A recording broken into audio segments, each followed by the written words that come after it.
Hello, everyone. This is Demetrios Kousathanas, host of the Greek American Hour with Demetri that airs every Wednesday at 8 p.m. Eastern Time, and again Saturday at 6 a.m. for the benefit of our friends in Greece, where it will be 1 p.m. in Greece. We have two very special guests with us today. Father Peter, who is the priest of Saints Raphael, Nicholas, and Irene, which is a Greek Orthodox church located right here in Palm Harbor, and his son, Will, who is a sophomore in college. Yes, currently a sophomore in college, but he is 10 years old. Welcome to our program. Thank you for having us. Thanks for having us. It's great to have you here. We'll start with the question that's on everyone's mind as to how he became a genius. First of all, was it your doing or would it have been your wife's? That's a great question. It was God's doing. He was, from the time he was an infant, very advanced. He was identifying numbers at 6 months old. He was speaking full sentences at 7 months old. He was doing the alphabet forward and backwards at 1 year old. At a year and a half, he was already reading and writing. 2, he was writing stories, doing multiplication. 3 years old, he knew the alphabet in about 5 or 6 different languages, doing division. At 4 years old, he was doing algebra, taught himself sign language online by himself, learned to read Greek in an evening. At 5 years old, I brought him a geometry book, and he went through the entire book in an evening and a morning, and by the morning he was solving circumferences of a circle and graphing, had memorized pi out to like 25 digits. And then by the time he was 7, he was doing trigonometry. To first grade, they had him in 5th grade reading in English, and they had a computer set up for his math and science with the high school. In 2nd grade, they had him reading novels and writing papers and essays for his reading in English, and again had a computer set up with the high school for his math and science. And 3rd grade, they kind of threw their hands up in the air. They didn't know what to do anymore. I had a conversation with the principal and with the superintendent, and they basically had told us that they have never had a kid like this in the school or the school system, and so they didn't know what to do anymore. So we contacted Mensa, because he is a member of Mensa, and they directed us to the Davidson Institute in Reno, Nevada, who directed us to speak to the head of the gifted department for the state of Pennsylvania, where we were living at the time. Spoke to them, and they said, he has a gifted individual education plan, and he has been doing advanced work. So they recommended that the high school give him the 3 Keystone exams, which are the state requirement in the state of Pennsylvania to be allowed to graduate from high school. The requirements for him to take it was that he had scored advanced in the math and reading portion of the state testing, the PSSAs, and also for the science. But in 3rd grade, he only had taken the math in the English part, the reading part, which he did score advanced in. But they did not offer the science one until 4th grade. So the only other alternative was for him to take a biology class, which they did not offer until high school. We asked him if he takes one in college and he passes, would you allow him to take the tests? And they kind of giggled and said yes. We went to the local community college and signed him up for a college biology class, which he aced. He got an A in the class. So we presented that to the high school, and the high school agreed to go ahead and give him the 3 Keystone exams. And he took the 3 Keystone exams and scored advanced in biology, proficient in the math, or the algebra, actually it was an algebra, and proficient in the English, or the literature, which qualified him to graduate. So they signed him up as a senior at the high school, set him up with a calculus class and a chemistry class. He was dual enrolled with the elementary school in 4th grade, taking gym and health and art and music like that, things like that, to be around his peers. And at the same time, he was also enrolled at the college, and he took a astronomy class in the fall, and then in the spring he took a physics class. In May of 2015, he was graduated from Penn Trafford High School, which is a public high school. He's one of the youngest people in history to graduate from a public high school.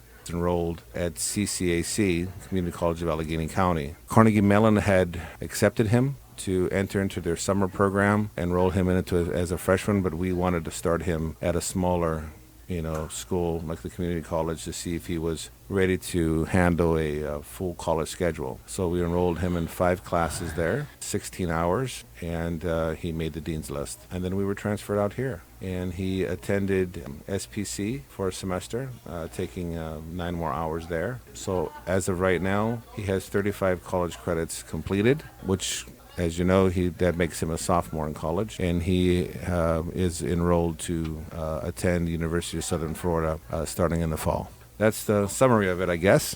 Wow.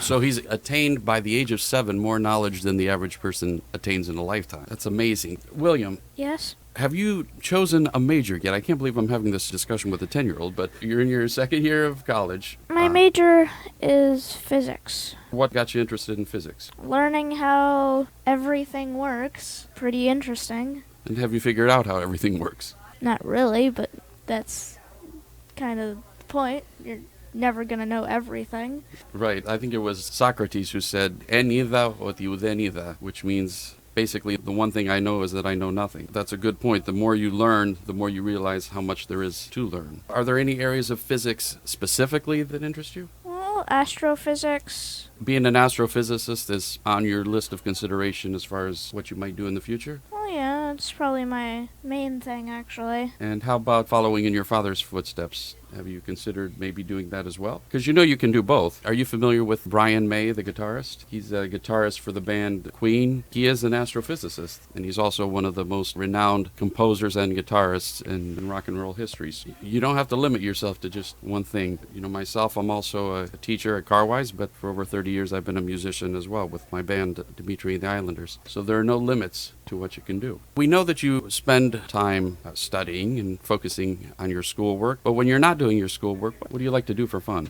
I like to play video games, sometimes read some books, or simply just go outside and ride my bike, or swim because I have a pool in my backyard. Excellent. Well, it's good exercise. You said you like to read books as well. What type of material do you read? What kind of books are you reading?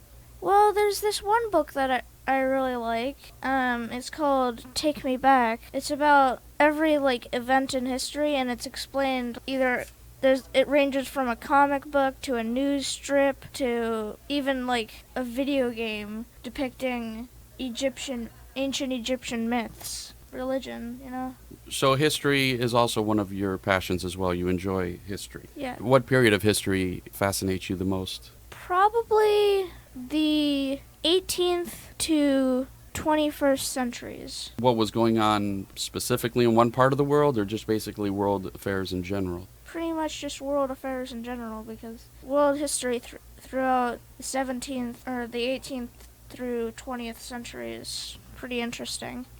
7 Years' War, American Revolution, World War I, World War II. You mentioned World War II. Would you agree that the most important turning point in World War II would be the defeat of the Italians by the Greeks? Well, that definitely caused the Nazis to have to help the Italians, and that postponed their attack on Russia until the winter. I'd say that definitely helped a decent amount. I agree with you. You are brilliant. You mentioned that you like to play lots of video games. Any video games that are related to history? I play a few. 2 that I play the most. Europa Universalis 4, which is a game depicted in the exploration age and the colonial age. It spans from 1444 all the way to 1821. And another game that I really like, made by the same company, called Hearts of Iron 4, which originally is a World War II simulator where you can play as any country in the world during World War II. People have actually modified it, World War I per se, or even alternate history. You had mentioned, of course, you have an interest in astrophysics and that you were considering pursuing a career. What are your thoughts? Is there life out there? I believe so. There's bound to be life other than humans somewhere in the universe. In what form do you think the life might be in? Do you think that it's going to be dependent on the environment like it is a lot on Earth, or do you think there are other factors that would influence the type of life that's out there? It all depends on what planet they live on. we can't really know. What do you think the conditions would have to be similar to that what's on Earth, or do you think something else could adapt to a completely different type of environment that's not in a solar system? Well, the problem with that is, first of all, big stars like blue stars and bluish-white stars, and even some white stars, don't live it long enough for life to be able to, exist for long enough for it space-worthy. Well, not really worthy, but like able to go into space. I was trying to find one word for that. Do you think we've been visited by life from elsewhere? Not really, no. What are your thoughts as far as the scientific view and that of the church as far as the existence of God and life elsewhere? Science can prove the existence of God. In what way? By diving deep into physics, God can be proven to exist. Would you like me to explain that? Definitely. Okay. Einstein said that the displacement of space-time is the cause of gravity. If the displacement of space-time is the cause of gravity, then the absence of space-time must be pure gravity. And black holes, what are they? They're a rip in space-time, an absence of space-time. Black holes that come from supernovas, they're a rip in space-time because when the star dies, the gravity pulls in but when the gravity pulls in so far that there's no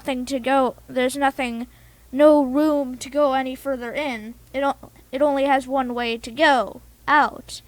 And this massive force pushing out leaves a rip in space-time, and that's what that black hole is, coming from a supernova. More or less a hypernova, because it's only the big stars with lots of force that can create black holes. Otherwise, nothing happens. In the center of galaxies, we have black holes as well, but these black holes don't come from stars. Rather, they are also a rip of space-time, but in a different scenario. Let's say you have a hurricane, or a tornado, more or less a hurricane. Hurricane's a better analogy. So yeah, let's say you have a hurricane.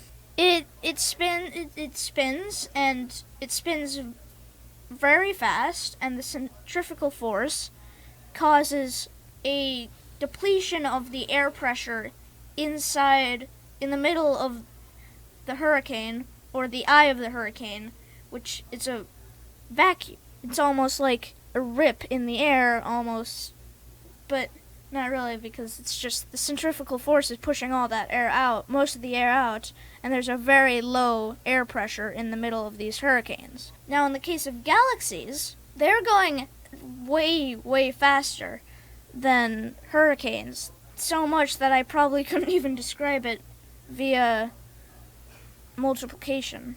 So you're saying that this energy needed some form of a catalyst, some form of a kick to get started to begin with, that it couldn't have happened on its own? The centrifugal energy causes a rip in the black hole, or the center, a rip in space-time, because it's going so fast. This causes a supermassive black hole, which is an absence of space-time once again.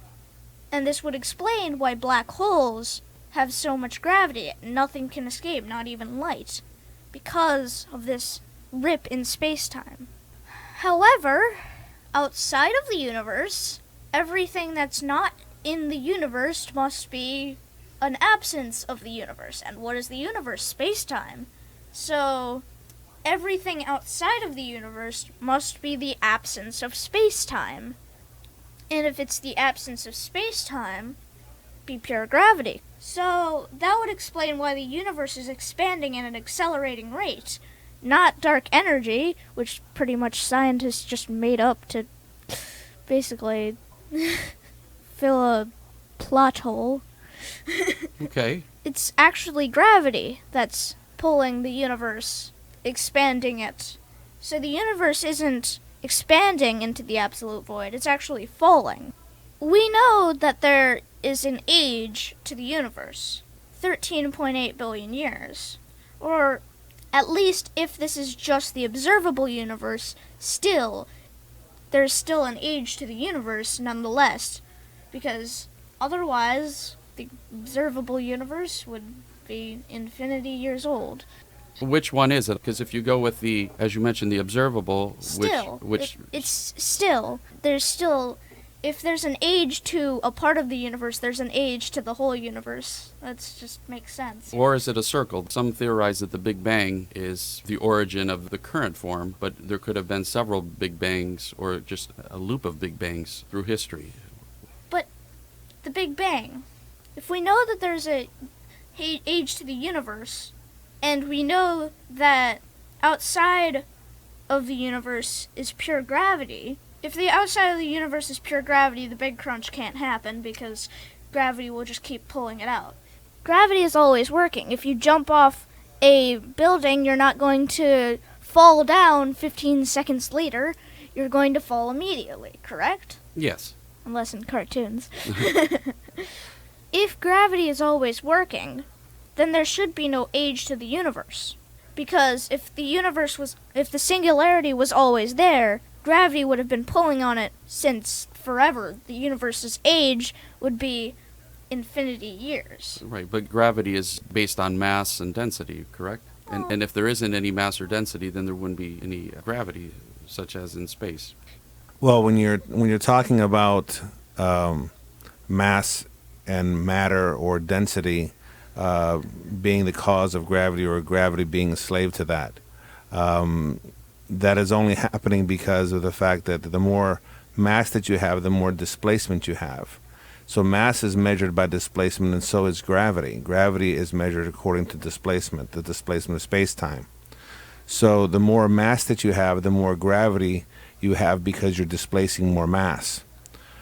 But you can displace space-time without mass, hence in the center of a black hole, because you have mass going around the center point and centrifugal energy tearing or ripping a hole in space-time, creating that supermassive black hole, which is a misnomer because it's not actually supermassive. It's super non-massive because it actually is a void. It's an absolute void, which by definition, again, is pure gravity.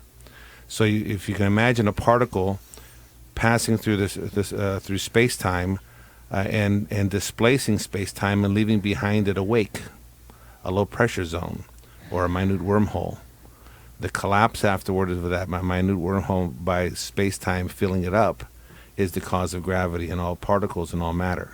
So more particles, more matter, more displacement, more gravity. But gravity is not slave to that. It can be caused by, like I said, like in a situation of a black hole, or in a situation of an absence of space-time before the Big Bang. You have an absence of space-time. All space, matter, energy, time, everything is condensed into this singularity. What is it sitting in? It's sitting in an absolute void. It's sitting in pure gravity. So as William mentioned, pure gravity is always working. So if gravity is always working, then the universe should be infinitely old. Go ahead, William, you can continue the thing, but I just want to kind of clarify the fact that mass and density does not, in other words, gravity is not dependent on that. We know the universe has an age, correct? And by the physics, the universe should not have an age. It should be infinitely old. If we know it does have an age, that means there must have been a start. We know gravity is always working, but if we know there's an age, then the singularity must have come from somewhere, because if the singularity was always there, then, again, the universe would be infinitely old because gravity is always working. So at some point, the singularity was not there. That's what you're saying? Yes. So the question is, where did it come from? Yes. So the prime mover argument is gravity, but where did the something come from? Nothing.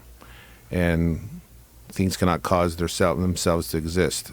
They would have to exist to cause existence. So something that is other had to have caused the existence of the singularity. And that other must be God. That we explain it as God, yes. Stephen Hawking, you're familiar with him, correct? Yes. He has a different viewpoint on that. Do you think that if you met with him that you'd be able to change his mind? Yes. I think so.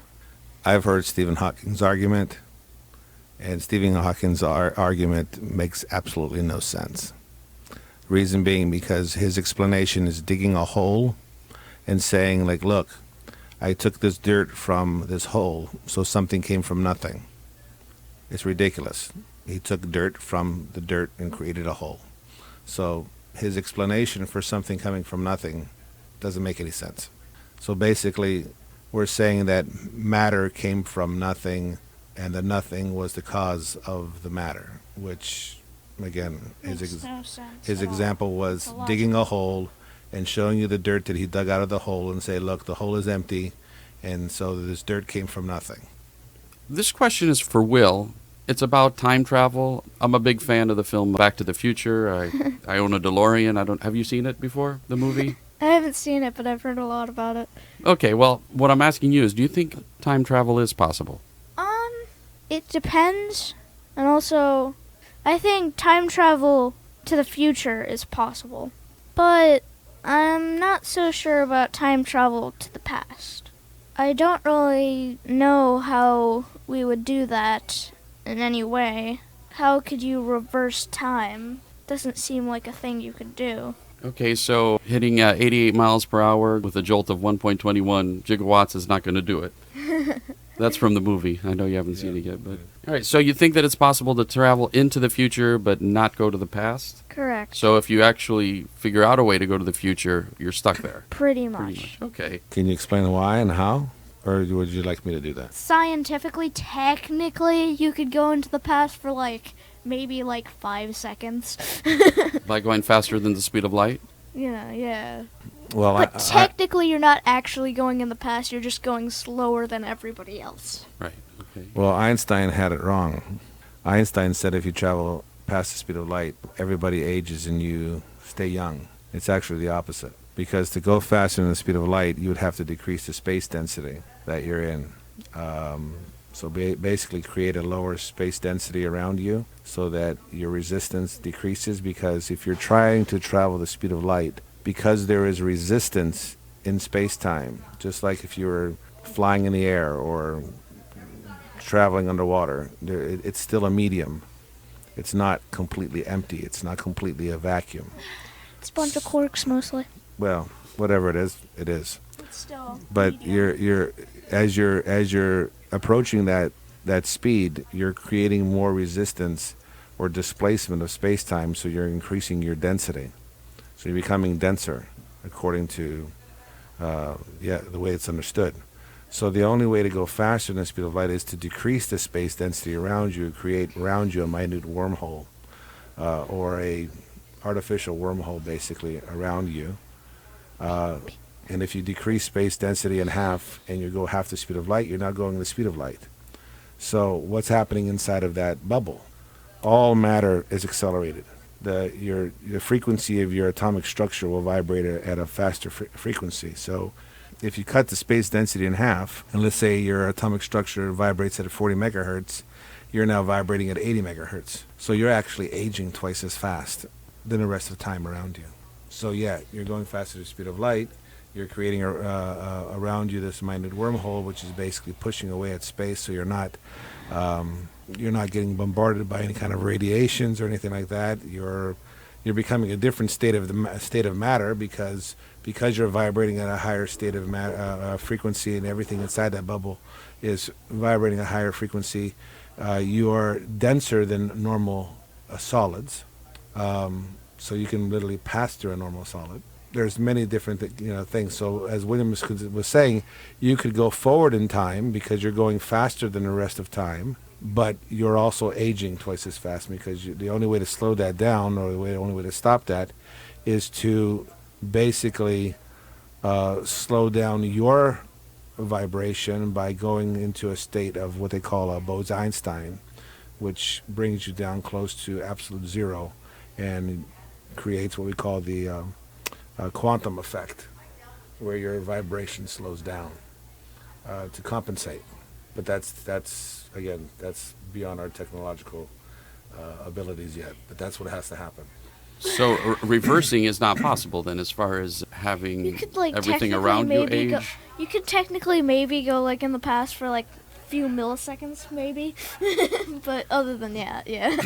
But to have everyone else around you age faster than you, I mean, that's pretty much every vain person's dream, isn't it? But again, for that to happen, like I said, you would have to go faster than the speed of light in normal space-time, which you can't do.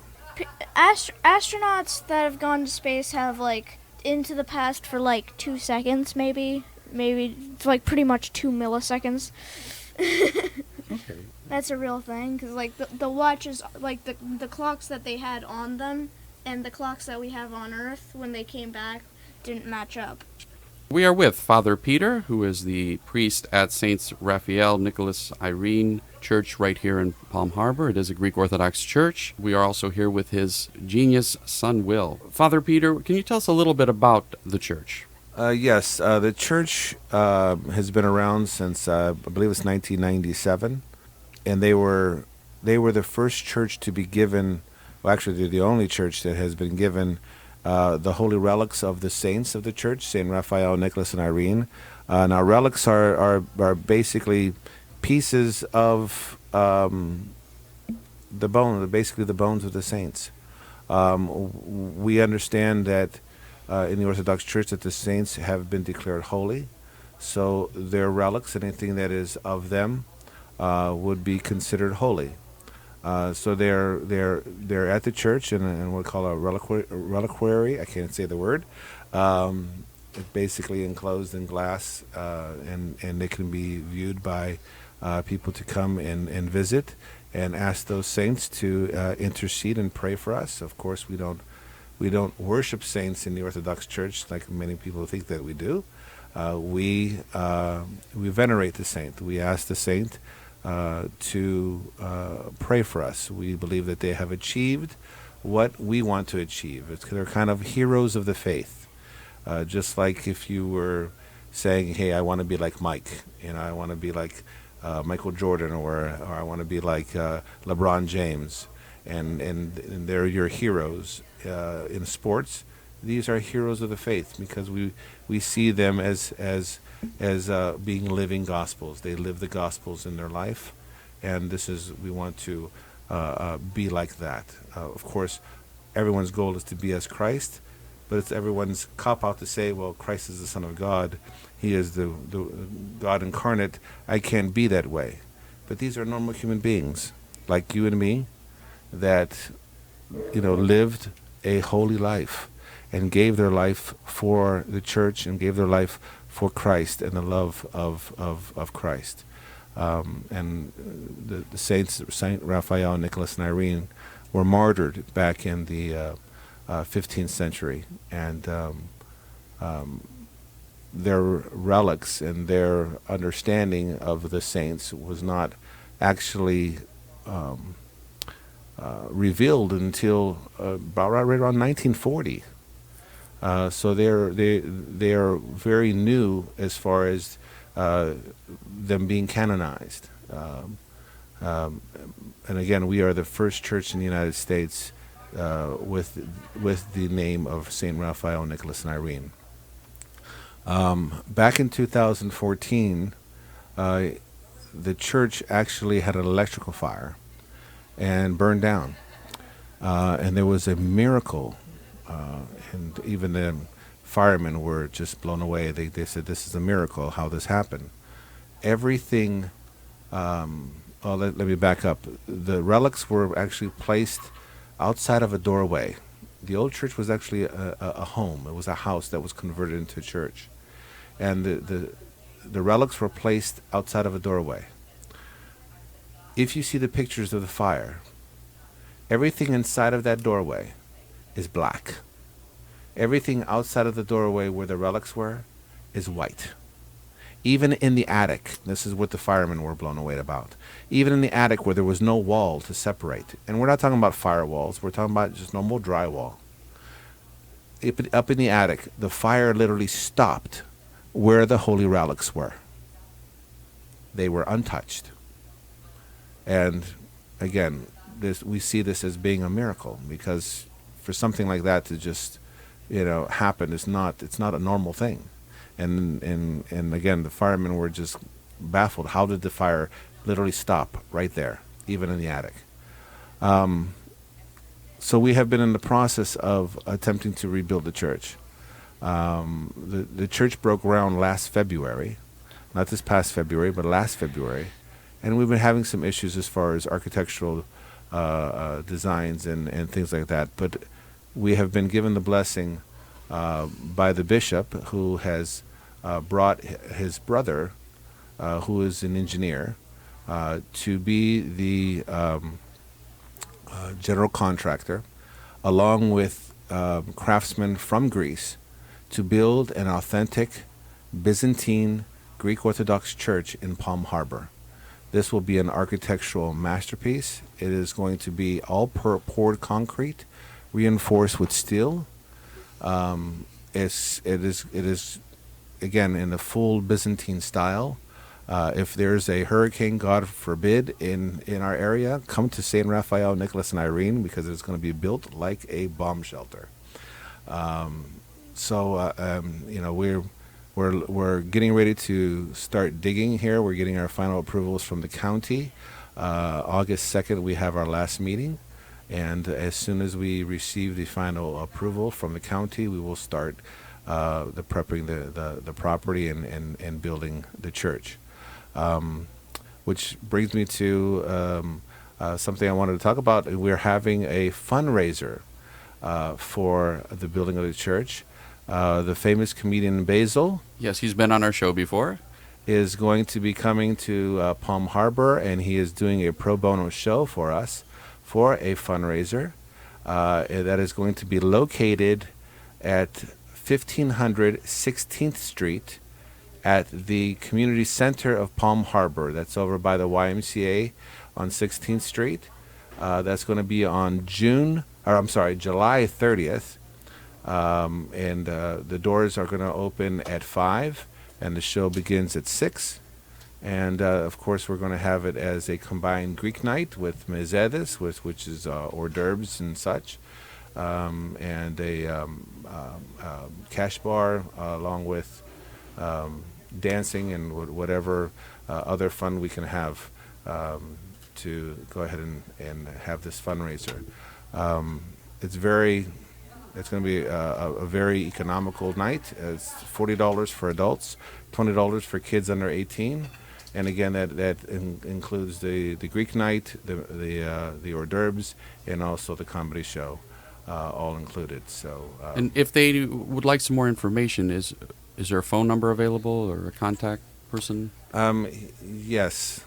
So if you're interested in purchasing tickets for the show, you can contact Polymnia Develos. Her phone number is 727-276-9336.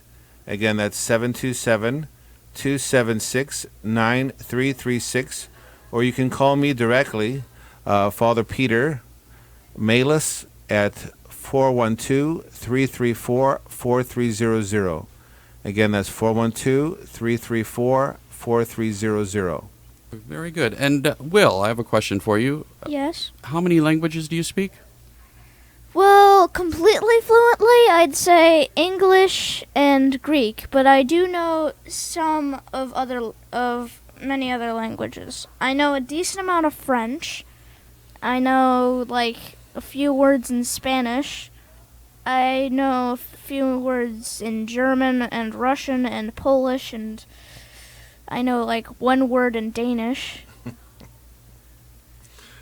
He's also creating his own language. That's another one of his hobbies. He loves linguistics, and he's creating his own language. All right, would you like to say something in Greek for our Greek listeners? Ευχαριστώ να έχετε καλημέρα. Beautiful. Keep up the good work. Once again, our guests have been Father Pete from Saints Raphael, Nicholas, and Irene, Greek Orthodox Church located here in Palm Harbor, and his genius son, Will. Thank you, gentlemen, for coming in. Thank you for having us. Thank you for having us. This is Demetri at WZIG 104.1 FM.